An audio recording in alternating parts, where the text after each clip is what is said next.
Donald Trump, you sorry son of a bitch. 2 bags of groceries for $46. I run into my constituents at this store every few days, and they all complain about your bullshit economy, and rightly so. You have fucked the American people, and we deserve so much more than your piece of shit Trump economics. The only thing you've ever said true is what you said yesterday. You don't give a shit about what you've done to our pocketbooks because you don't go to the grocery store, you piece of shit. You're worthless. You're worthless. And the American people deserve so much more than this garbage. And I hope that everybody that voted for you now fucking finally figures it out. That they got scammed. I cannot believe it. Gas went from $3.55 up to $4.19. That is a 64 cents increase in one day. One day. Now you explain that, President Trump. I voted for you, and so far everything is going up. Groceries, gas, schools, everything. Our economy is getting worse, not better. People can't afford to feed their children. The gas is going up. And yes, I did vote him in, so don't make any snide remarks about me, okay? I thought maybe he would actually do something about it, but nope, nothing's getting done. Nothing.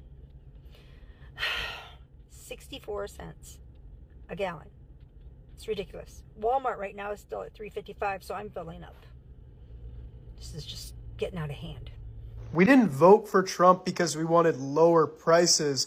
We voted for him because we want him to make our country safe. This is the new level of cope that we are seeing from Trump supporters as they are so desperate to defend Donald Trump's actions. Even though Republicans were whining for months over how pricey everything was under the Biden administration, now that Trump is actually making things more expensive, they suddenly switch up real quick to talk about how they really just care about safety and they don't really mind things being more expensive. What happened to all the Republicans complaining about the price of eggs or how inflation was so out of control under Joe Biden's presidency? Y'all are real quiet now. Most embarrassing part for Trump supporters is the fact that Canada is specifically implementing higher prices and tariffs onto Republican states only.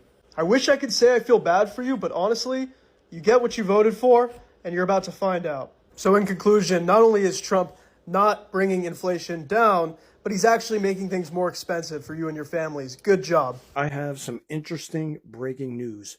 Grocery prices are soaring in the month of April, the highest in 4 years. Yes, you heard me right. April was just absolutely dreadful for prices skyrocketing. And this is according to the Bureau of Labor and Statistics.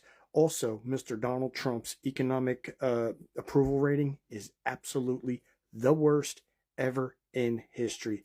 Go figure. The price of vegetables are up 11.5%. Seafood 6.2%. And let me tell you something, it's not just groceries though. We all know what the pumps look like. Some areas diesel is like $6.50 a gallon, and just for regular gas it's over $4.50. Inflation is up too, and everything is all because of the war in Iran. Wholesale inflation 6%. Trump's economy is absolutely dreadful, and it just seems like there's no end in sight. Based on the numbers, what happened during the 2024 election? In the end, Democrats lost the House, the Senate, and the White House. Now, I just wanted to remind you of that episode because just like what happened with President Biden, what President Trump is saying now is not connecting to what you are saying about this economy and the cost of living and prices being too high.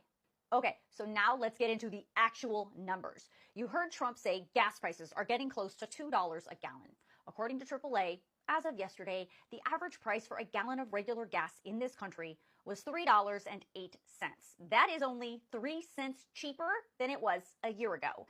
And diesel, that's sitting at $3.71 a gallon, which is 14 cents higher than it was a year ago. So none of that is anywhere close to $2 a gallon. But In the state of Mississippi, the average cost for a gallon of regular is $2.61. That is the closest to $2 a gallon I could find, but it's still 61 cents above $2. Now, let's talk about inflation. Trump keeps saying that we had the worst inflation, and now we have virtually no inflation. Well, he's partially right. Coming out of the pandemic in June of 2022, we saw inflation spike to 9.1%. That was bad. But was it the worst we've ever seen in the history of our country? No. We've had several periods of higher inflation. For example, in the late 1970s and early 80s, inflation peaked at 14%. Just ask your parents and grandparents about it. They'll tell you. Now, let's talk about this other claim that President Trump keeps making. He keeps saying we have virtually no inflation. And your groceries and energy bills, he says, those are great. It's the press who's lying to you about it. Our energy costs are way down. Our groceries are way down. Everything is way down. And the press doesn't report it. The press reports whatever the con people say. You know, I call the Democrats con men and women. They make up numbers. Okay, so let's start with overall inflation, and then I'll talk about grocery prices and energy prices specifically. Went wrong in that bill because we were misled. And you say, well, no, we were misled because a lot of people. The impact on Medicaid has begun. Hello, everybody. David Schuster here. In the wake of the Trump tax and spending bill, several U.S. hospitals and healthcare clinics have now started turning away patients. And some Trump voters seem surprised, prompting sharp reactions across social media. Did you guys see that woman talking about her father getting kicked out of the nursing home? Well, apparently the nursing homes are kicking out their Medicare patients. And she was like, why would they do that? And everyone in the comments was like, honey, this is what you voted for. This is Medicare cuts. This is the big, beautiful bill. And she was like, no, that's not it.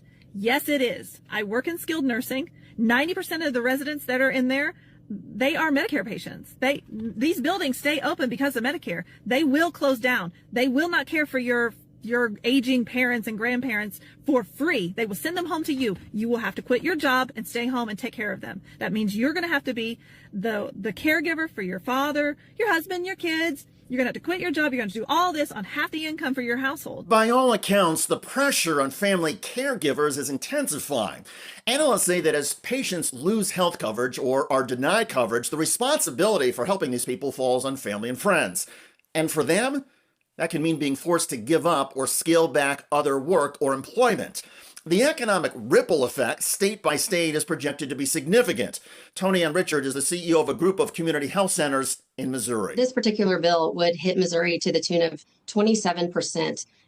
Additional people would lose Medicaid coverage. And we went through a redetermination process like many others a year and a half ago. And we had several people that were already kicked off of the system because we could not find them. Re-enrollment processes were challenging and difficult. And so another 27% loss on that adds to our uninsured bottom line. And she points out one way drivers are trying to save money on gas is by heading to stations that are on tribal land, like this Tahoma Express here behind me, where gas is $4.85 a gallon. Prices are generally lower because of fuel tax agreements that allow tribes to keep a portion of the gas tax, meaning they can charge less than nearby stations in the area. Washington prices remain well above the national average at $5.69 in King County, $5.48 in Snohomish County, and $5.49 in Pierce County. That compares to a state average of $5.39 a gallon here in Washington. Nationally, the average for gas has now climbed above $4 a gallon for the first time in 4 years, sitting at $4.14. The last time gas prices surged like this back in 2022, prices remained high through the summer travel season, peaking at about $5 nationwide.